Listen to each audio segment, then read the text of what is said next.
Bismillahirrahmanirrahim. Assalamualaikum warahmatullahi wabarakatuh. Alhamdulillahillazi hadana lihasa wa ma kunna linahtadiya laula an hadana Allah.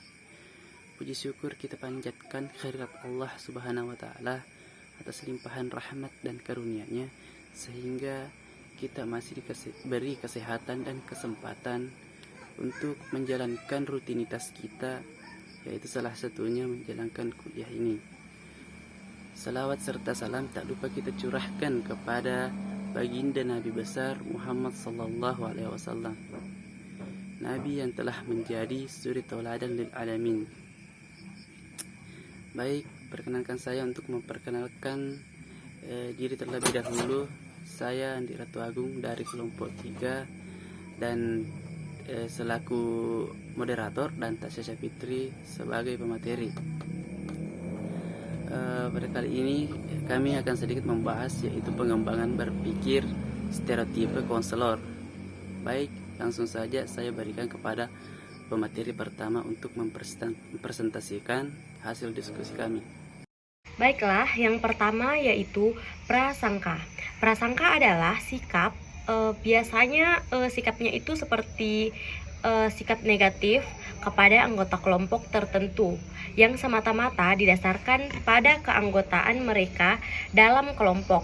Contohnya, karena pelaku pemboman di Bali adalah orang Islam yang berjanggut lebat, maka seluruh orang Islam, terutama yang memiliki janggut lebat, dicurigai memiliki etikat buruk untuk menteror. Nah, kemudian yang kedua adalah komponen dasar prasangka. Sebagai sebuah sikap, prasangka mengandung 3 komponen dasar sikap, yaitu perasaan, kecenderungan untuk melakukan tindakan, dan adanya suatu pengetahuan yang diyakini mengenai objek prasangka. Kemudian ada faktor utama prasangka. Prasangka memiliki 3 faktor utama, yaitu stereotip, jarak sosial, dan sikap diskriminasi. Ketiga faktor tersebut tidak terpisahkan dalam prasangka. Kemudian ada macam-macam prasangka. Yang pertama yaitu seksisme. Seksisme adalah prasangka yang didasarkan pada gender. Terus yang kedua ada prasangka rasial. Prasangka rasial sebagai penilaian negatif terhadap seseorang karena orang tersebut menjadi anggota kelompok, ras, atau suku tertentu. Terus yang ketiga ada agisme. Agisme sebagai prasangka terhadap orang berusia lanjut atau orang tua. Selanjutnya ada perkembangan prasangka. Prasangka merupakan sikap yang diperoleh dan dipelajari individu dari lingkungannya. Sejak kecil, individu akan menerima stimulasi dari lingkungan sehingga terbentuklah suatu sikap terhadap objek sikap tertentu. Perkembangan prasangka mulai masa kanak-kanak hingga dewasa. Baik, terima kasih atas kesempatan yang diberikan. Langsung saja saya menjelaskannya. Selanjutnya itu stereotip. Stereotip di sini merupakan kombinasi dari ciri-ciri yang paling sering diterapkan oleh suatu kelompok terhadap kelompok lain atau oleh seseorang kepada orang lain. Sedangkan budaya merupakan sebuah identitas dari seperangkat atribut yang membutuhkan identitas. Budaya mempengaruhi hal yang dipikirkan, bagaimana perasaan, cara berpikir, cara makan, cara berbicara, nilai dan prinsip moral yang dipegang, cara berinteraksi satu sama lain, dan cara memahami dunia sekitar.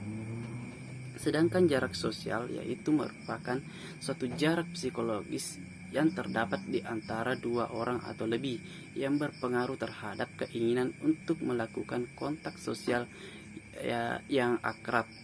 Jauh dekatnya jarak sosial tersebut seseorang dengan orang lain bisa dilihat dari atau tidaknya keinginan-keinginan. Selanjutnya itu diskriminasi. Diskriminasi di sini merupakan perilaku menerima atau menolak berdasarkan keanggotaannya dalam seseorang semata-mata kelompok.